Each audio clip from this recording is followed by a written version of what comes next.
बातमीपत्राच्या सुरुवातीला एक मोठी बातमी। लोकसभा निवडणूक निकालाची उत्कंठा असतानाच राज्यात विधानसभा निवडणुकीचे पडघम वाजू लागलेले आहेत। महाराष्ट्रात विधानसभेची मुदत 26 नोव्हेंबर रोजी संपणार आहे, तर हरियाणाची मुदत 3 नोव्हेंबर पर्यंत आहे आणि त्यामुळे दिवाळीपूर्वी म्हणजे ऑक्टोबरच्या तिसऱ्या आठवड्यात राज्यात मतदान होण्याची चिन्ह आहेत। विधानसभेची मुदत संपण्यापूर्वी किंवा त्या तारखेच्या दुसऱ्या दिवशी नवी विधानसभा अस्तित्वात येणे आवश्यक असतं।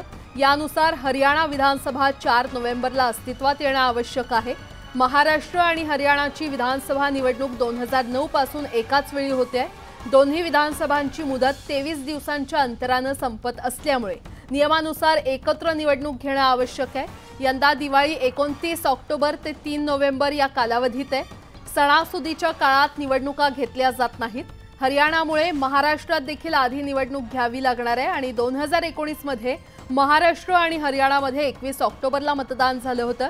यंदाही याच तारखेच्या आसपास 21 ते 26 ऑक्टोबरच्या आठवड्यात मतदान होऊ शकतं। अधिक माहिती देत आहेत आमचे प्रतिनिधी प्रशांत लीला रामदास आपल्यासोबत जोडले गेलेले आहेत। प्रशांत, दिवाळीपूर्वी विधानसभा निवडणुका लागतील का? काय अंदाज, काय अपडेट? बरोबर आहे। साधारणतः ज्या पद्धतीने आपण उल्लेख केला, दोन्ही राज्यांच्या विधानसभेचा कार्यकाळ हा नोव्हेंबर महिन्यामध्ये पूर्ण होत आहे।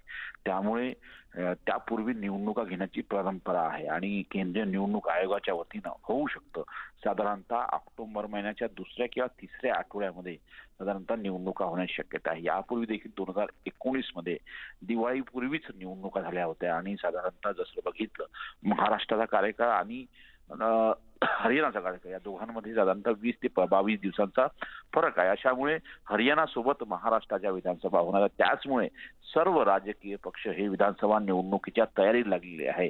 आजच राष्ट्रवादी काँग्रेस पक्षाची बैठक आहे। दरम्यानच्या काळात काँग्रेस पक्षाच्या वतीने देखील बैठक आयोजित करण्याची शक्यता व्यक्त केली जात आहे।